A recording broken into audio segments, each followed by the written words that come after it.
अस्सलाम वालेकुम दोस्तों, मैं हूं शाहरुख। और काफ़ी लोग मुझसे पूछ रहे थे कि आपने ये जो शॉर्ट पे वीडियो डाला था Xiaomi का इकोसिस्टम वाला, आखिर वो कैसे बनाया था, हमें भी बताओ, हमें भी बनाना है। बहुत ईजी है। सबसे पहले आपके पास Xiaomi, Redmi या Poco का स्मार्टफोन होना चाहिए और विंडोज़ का लैपटॉप होना चाहिए। अगर विंडोज़ के लैपटॉप में आपके पास Xiaomi का लैपटॉप हुआ तो मच बेटर होगा, लेकिन अगर Xiaomi का नहीं हुआ तो भी हम ये कर सकते हैं। Let me show you how. और हाँ, अनलॉकिंग वाला ट्रिक के लिए आपके पास Xiaomi का MI बैंड, MI वॉच कुछ भी होना चाहिए, तो उसके बाद वो भी काम करने लगेगा। तो सबसे पहले ये जो MI बैंड अनलॉक वाला फीचर है, इसे करने के लिए अपने विंडोज़ 10 या 11 के माइक्रोसॉफ्ट स्टोर पे चले जाना है एंड वहाँ जाकर के सर्च करना आपको एक टर्म जो कि है MI Blaze unlock. MI Blaze unlock करके ये एप्लीकेशन आ जाएगा, उस पर आप टैप कीजिए और इसे आप इंस्टॉल कर लीजिए। जो भी परमिशन मांगे दे दीजिए एंड इसे इंस्टॉल होते ही फिर आप MI Blaze अनलॉक को ओपन करिए। ये सॉफ्टवेयर ओपन करते ही आपको ये वीडियो दिखाएगा जिसमें कुछ इंस्ट्रक्शन आपको शो करता है कि कैसे ये जो है बेसिकली काम करेगा। तो आपको नेक्स्ट कर देना है। नेक्स्ट करने के बाद स्टार्ट बटन पे आप टैप करिए एंड उसके बाद फिर ये नेक्स्ट करने के बाद ये आपके MI स्मार्ट बैंड को डिटेक्ट करने लगेगा। अब आप अपने स्मार्ट बैंड को या जो भी वॉच है उसे आप क्लोज रखिए एंड उसके ब्लूटूथ को डिस्कवरेबल मोड में रखिए एंड उसके बाद जो है ये जैसे ही डिटेक्ट कर ले तो आपको इस पर टैप करना है। पेयर पे आप टैप करेंगे, उसके बाद आपका जो बैंड है वो पेयर होने लगेगा आपके PC से। जो भी नंबर मांगे उसे आप यस कर दीजिए अगर जो है दोनों नंबर सेम हो एंड उसके बाद आपका जो बैंड है PC से पेयर हो जाएगा एंड डिवाइस बिल्कुल रेडी हो जाएगा यूज़ करने के लिए। एक और चीज़ दोस्तों मैं बताना भूल गया कि ये तभी काम करेगा जब आपके विंडोज़ में पिन लगा हुआ हो। तो नहीं लगा हुआ होगा तो लगा लीजिए और उसके बाद ये आपका पिन मांगेगा, वो पिन आप यहाँ पे डालेंगे और फिर ये पेयर हो जाएगा। पेयर होने के बाद देख सकते हैं ये ऑप्शन आपको इनेबल रखना है ताकि आपका जो बैंड है वो अगर PC से दूर जाए तो आपका PC ऑटोमेटिकली ऑन हो जाए। एंड वी आर डन दोस्तों। सो गाइज, हमने यहाँ पे MI Blaze अनलॉक को जो है सेटअप कर लिया है। अब सेटअप करने के बाद अब आपको कुछ नहीं करना, अपने बैंड को हमेशा पास में रखना है एंड आप अपने PC को यहाँ पे जैसे ही लॉक करेंगे, लेट से मैं यहाँ पे जा करके लॉक करता हूँ एंड लॉक करने के बाद अगर आप ये अनलॉक करना चाहोगे तो उससे पहले ही यहाँ पे लिख देगा कि जी हाँ, अगर आपको MI स्मार्ट बैंड 4 से खोलना तो बस इसे स्वाइप अप करिए।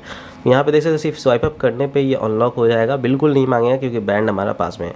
एंड बैंड को अगर हम दूर करेंगे तो ये कहेगा पास लाइए, और अगर हम बहुत ज़्यादा दूर करेंगे कि डिसकनेक्ट ही हो जाए ब्लूटूथ तो ये ऑटोमेटिकली यहाँ पर लॉक भी हो जाएगा हमारा PC। तो डेट्स हाउ इट वर्क्स। और अब आपको कुछ भी करने की ज़रूरत नहीं है, हमारा लॉकिंग मैकेनिज्म बिल्कुल ही तैयार है एंड बैंड की मदद से आप ये कर सकते हैं। अब एक चीज़ बता दूं, चाहे वो MI Blaze अनलॉक हो या MI Plus बेटा हो, ये सारे के सारे एप्लीकेशन MI नोटबुक्स में ऑलरेडी आपको मिलते हैं। लेकिन हाँ, ये जो ट्यूटोरियल है उनके लिए है जिनके पास MI नोटबुक नहीं है, तो वो कैसे कर सकते हैं, लेट मी शो यू।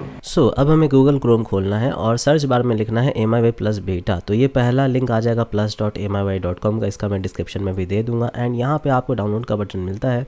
यहाँ पे आप स्टार्ट डाउनलोड करके आप उस सॉफ्टवेयर को, एप्लीकेशन को डाउनलोड कर लीजिए। उसके बाद आप उससे ओपन कीजिए, डबल टैप करके इस सॉफ्टवेयर को इंस्टॉल कीजिए अपने PC में। इंस्टॉलेशन में थोड़ा टाइम आपको लगेगा, जो भी परमिशन मांगेगा वो दे दीजिए एंड उसके बाद नीचे टिक मार्क करके इंस्टॉल नाउ बटन पे टैप कीजिए। इंस्टॉल नाउ पे टैप करने के बाद ये इंस्टॉल होने लगेगा। तो लेट्स सी। बेसिकली ये चाइनीज़ में एप्लीकेशन है, तो जब भी कुछ भी मांगे तो जो ब्लू वाला बटन दिखे बस उस पर टैप कर दो। जी हाँ, इतना ही चाइनीज़ में जानता हूँ। अब गाइस MI Plus बेटा इंस्टॉल तो हो चुका है। यहाँ पे QR कोड दे रहा है, तो ये QR कोड आपको वैसे स्कैन करने की भी ज़रूरत नहीं है। अगर आपको सिर्फ और सिर्फ फाइल ट्रांसफ़र करना है, जैसे यहाँ पे गैलरी पे करना है, तो अगर मैं इस फ़ोन से ऐसे करूँगा एंड यहाँ पे मेरा MI शेयर ऑन रहेगा तो कुछ देर के बाद ऑटोमेटिकली ये मेरा कंप्यूटर दिखा देगा, जो कि है मेरा कंप्यूटर का नाम यहाँ पे आप देख सकते हो। तो अगर मुझे कुछ भी सेंड करना होगा मैं इस पर टैप करूँगा एंड उसके बाद मेरा जो यहाँ पे MI Plus बेटा है वो ऑटोमेटिकली प्रॉम्प्ट दे देगा। इधर वाला एक्सेप्ट का आइकन है एंड इधर वाला रिजेक्ट का आइकन है, तो मैं कुछ भी टैप करके एक्सेप्ट या रिजेक्ट कर सकता हूँ एंड उसके बाद तुरंत ही ये जो मेरा फाइल है वो चला जाएगा। जैसा कि देख सकते हो सक्सेसफुली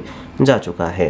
तो ये इतना इजी है। और हाँ, जो सेटिंग इसमें किया गया है, अगर आप उसी सेटिंग पे इसको छोड़ देते हो, इस ऐप को बंद भी कर देते हो एंड उसके बाद आप यहाँ पे ये वाला टैप कर देते हो, उसके बाद अगर आप अपने PC को रीस्टार्ट भी कर दोगे तो भी वो एप्लीकेशन ऑटोमेटिकली स्टार्ट हो जाएगा बैकग्राउंड में, जिससे आप जब भी अपना फाइल को शेयर करना चाहो तब आप कर सकते हो। तो आपको बार बार उसे सेटअप करने की ज़रूरत नहीं है। It's done. आपको फाइल ट्रांसफ़र करना है, अब बस आपके पास MI का फ़ोन होना चाहिए। देख सकते हो PC अभी ऑन हुआ है, लेकिन जो MI Plus बेटा का आइकन है वो ऑटोमेटिकली ऑन हो चुका है। तो इसका मतलब ये है कि PC रीस्टार्ट होने के बावजूद मेरा जो यहाँ पे फ़ोन है वो सर्च कर पाएगा और मेरे PC को जो है यहाँ पे ट्रांसफ़र कर पाएगा मेरे फाइल्स को। तो जी हाँ, ये देख सकते हो आ गया। और सिर्फ एक फाइल को ट्रांसफ़र करने के लिए एक फाइल को ओपन करना है, लेकिन अगर आपको लेट से ढेर सारे फाइल को एक साथ ट्रांसफ़र करना है, आपने सेलेक्ट किया, यहाँ सेंड बटन पर टैप किया एंड अगेन यहीं पे आ जाएगा और ढेर सारा फाइल जो है एक साथ सेंड हो जाएगा। बट लेट्स से कि अगर हम इस एप्लीकेशन को ओपन करते हैं और हम चाहते हैं अपने पीसी से अपने फ़ोन में कोई फाइल भेजे तो कैसे होगा। तो सिंपली यहाँ पे आप जो बटन्स देख रहे हैं इनमें से जो ये वाला बटन है ये पीसी से भेजने वाला है। तो ये देख रहे हो आपके फ़ोन्स को डिस्कवर करेगा, जितने भी MIUI प्लस बीटा या शेयर मी शेयर वाला एप्लीकेशन मिलेगा वो डिवाइसेस आपको यहाँ पे शो कर देगा। तो जैसा कि मेरा जो पोको F4 है वो डिवाइस यहाँ पे शो कर रहा है, मैं अपने पोको F4 में कुछ भी भेज सकता हूँ अपने पीसी से। मुझे बस इस पर टैप करना होगा, यहाँ पे प्लस बटन आ जाएगा, प्लस बटन के नीचे यहाँ पे ब्राउज बटन होगा, इस पर टैप करूँगा एंड जो भी चीज़ मुझे भेजना होगा, लेट से मुझे ये वाला फ़ोटो भेजना है, इस पर टैप करके ओपन करूँगा या एक साथ ढेर सारे फाइल को सेलेक्ट करके करूँगा एंड उसके बाद जो फाइल है वो ट्रांसफ़र होने लगेगा मेरे यहाँ पे फ़ोन में। तो ये देख सकते हो यहाँ पे एक प्रॉम्प्ट आ गया कि क्या आपको रिसीव करना है, एक्सेप्ट करूँगा एंड उसके बाद वो जो फाइल है मेरे फ़ोन में रिसीव हो जाएगा। तो जी हाँ, ये कनेक्शन दोनों तरफ से काम करता है, दोनों तरफ से आप जो है फाइल ट्रांसफ़र कर सकते हो, नो प्रॉब्लम। बट जो फ़ोन के एप्लीकेशन को पीसी में खोलने वाला है उसके लिए चाहिए आपको MIUI प्लस बीटा आपके फ़ोन में भी, क्योंकि आपके फ़ोन में जो ग्लोबल या इंडियन रोम है सिर्फ और सिर्फ MI शेयर मिलता है, यानी कि एप्लीकेशन को शेयर करने का। फ़ोन एप्लीकेशन को पीसी में खोलने के लिए आपके पास चाइना रोम होना चाहिए। तो अगर चाइनीज़ रोम नहीं है तो वो काम नहीं करेगा, अगर चाइनीज़ रोम है तो वो काम कर जाएगा। जैसे कि ये मेरा फ़ोन है Redmi K50, इसमें चाइनीज़ रोम है बेसिकली। तो इसमें हम सेटिंग्स में जाएंगे, कनेक्शन एंड शेयरिंग में जाएंगे, यहाँ पे डेडिकेटेड ऑप्शन मिल जाता है MIUI प्लस बीटा का, लेकिन यही चीज़ हमें ग्लोबल या इंडियन रोम में नहीं मिलता है। तो हमें इसे MIUI प्लस बीटा में जाना है एंड यहाँ पे मिलता है स्कैनर, हमें इसके स्कैनर से स्कैन करना है। इंडियन रोम से स्कैन करोगे कुछ नहीं होगा, सिर्फ क्रोम खुल जाएगा, लेकिन अगर आप ये MIUI प्लस बीटा के चाइना रोम से स्कैन करोगे अपने इस QR कोड को तो ये दोनों जो है कनेक्ट हो जाएंगे। So let me just scan it and यहाँ पे कनेक्शन स्टार्ट हो चुका है एंड इधर आप दिखा देगा कि अब जो है आपका कनेक्ट हो रहा है। जी हाँ, तो मेरा ये फ़ोन और पीसी कनेक्ट हो रहा है, यहाँ से मुझे बस ओके कर देना है एंड ये आप देख सकते हो ये मेरा फ़ोन और पीसी जो है कनेक्ट हो चुका है।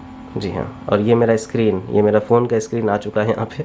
सो अब आप मेरा बेसिकली फ़ोन का जो स्क्रीन है देख सकते हैं, यहाँ पे बैकग्राउंड में चल रहा है। अब मेरे इस फ़ोन के स्क्रीन के साथ आप देखोगे कि एक दूसरा स्क्रीन भी है यहाँ पे, तो इससे भी आप बहुत सारे कंट्रोल कर सकते हो, लेकिन उससे पहले यहाँ पे देखोगे एक छोटा सा ऊपर में बटन है, मैं अगर इस पर टैप करूँ तो दूसरा स्क्रीन खुल जाता है। तो जी हाँ, दो स्क्रीन एक साथ हम यूज़ कर सकते हैं।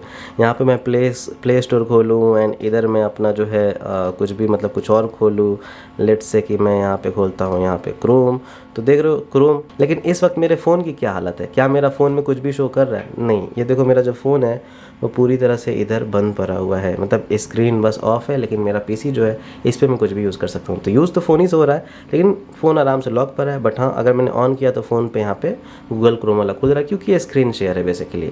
लेकिन अगर मैं इस स्क्रीन शेयर को बंद भी कर दूँ, लेट्स से मैंने इस स्क्रीन शेयर को बंद कर दिया, ओके, तो अब मैं अपने फ़ोन पे कुछ भी करूँ यहाँ पे नहीं दिखाएगा पीसी पे। एंड यहाँ पे देख रहे हो मैं यहाँ पे कर रहा हूँ इधर अपना जो है मतलब गूगल प्ले स्टोर या कुछ भी मैं इधर यूज़ कर रहा हूँ एंड इधर कुछ भी शो नहीं कर रहा, मतलब फ़ोन और पीसी बिल्कुल ही इंडिपेंडेंट काम कर रहा है, जबकि फ़ोन का ही एप्लीकेशन यूज़ हो रहा है। उसके अलावा लेट से मैंने इसे लॉक कर दिया एंड यहाँ पे हम जाते हैं, तो ये देखिए बिना लॉक किए तो काम नहीं करेगा अच्छे से, बट यहाँ पे हम टैप कर सकते हैं।